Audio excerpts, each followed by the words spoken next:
বেলা গড়াচ্ছে, সন্ধ্যা নামছে। বিরাট কোহলির ক্ষুধা কমার কোনো নামগন্ধ নেই। তিনি আপন তালে মাতিয়ে রাখছেন ক্রিকেট দুনিয়া।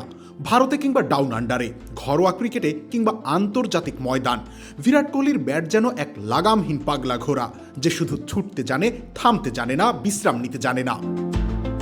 বিরাট কোহলির ব্যাটিং দেখার মতো বিরক্তিকর কোনো কাজ যেন এখন আর নেই। তিনি রোজ নামবেন ওয়ান ডাউনে, এসেই রান করবেন।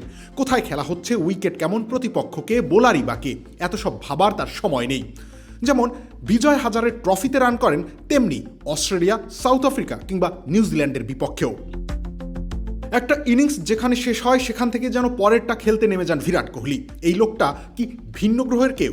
একইভাবে একই ধাঁচে তিনি কিভাবে ব্যাট করে যান। আমরাই নাম্বার ওয়ান। নাম্বার ওয়ান হচ্ছে মেরিল পেট্রোলিয়াম জেলি। গেল 7টা লিস্ট এ ম্যাচে অসম্ভব রকমের ধারাবাহিক কিং কোহলি। এর মধ্যে 5টাই আন্তর্জাতিক ম্যাচ, 2টা ঘরোয়া ক্রিকেটে।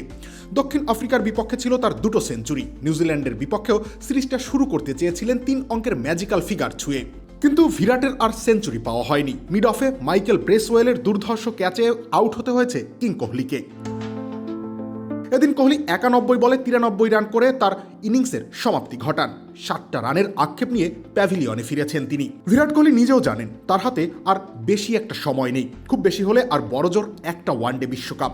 এর আগে যতটা সময় পাচ্ছেন বিনোদন দিয়ে যাচ্ছেন, নিজেও উপভোগ করছেন, সাথে রেখে যাচ্ছেন ছোটখাটো এই আক্ষেপের গল্পগুলো। রবিউল ইসলাম রনি, খেলা 71।